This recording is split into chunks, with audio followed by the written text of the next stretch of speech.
Once you have your snowman outlined with Sharpie and your sky painted, you're going to be moving on to the shadow. And what we want to see is a light gray shadow on kind of the curved edge of each snowball for your snowman.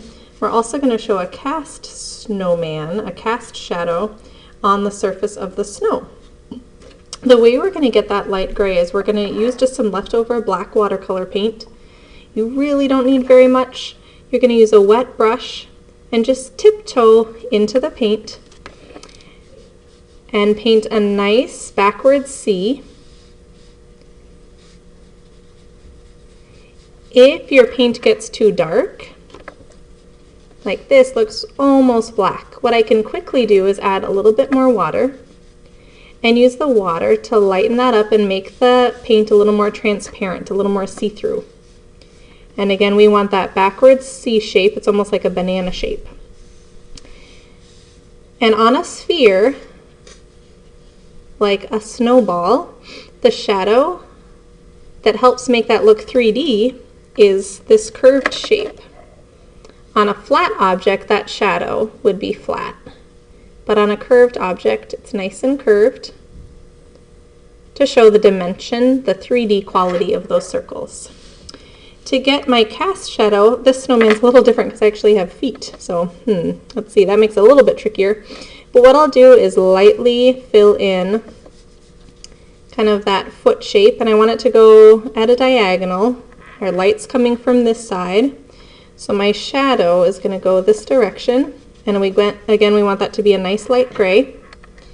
Most of you will just have to paint a circle. Most of you don't have that foot shape, so this is kind of a unique situation. And this shadow is going to just go right off the page.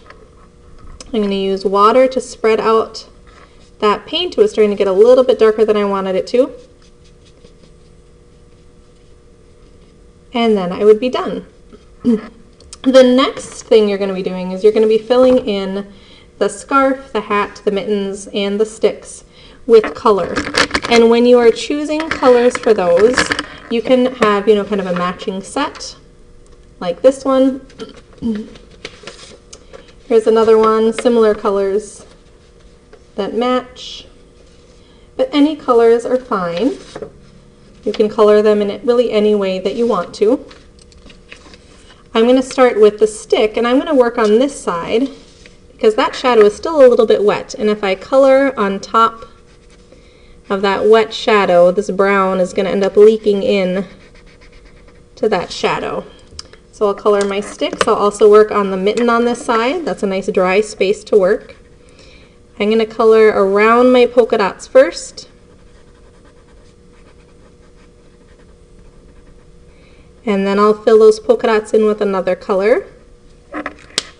And by the time I get done with this, my shadow will be pretty close to being dry. So I can work on the other area of my picture.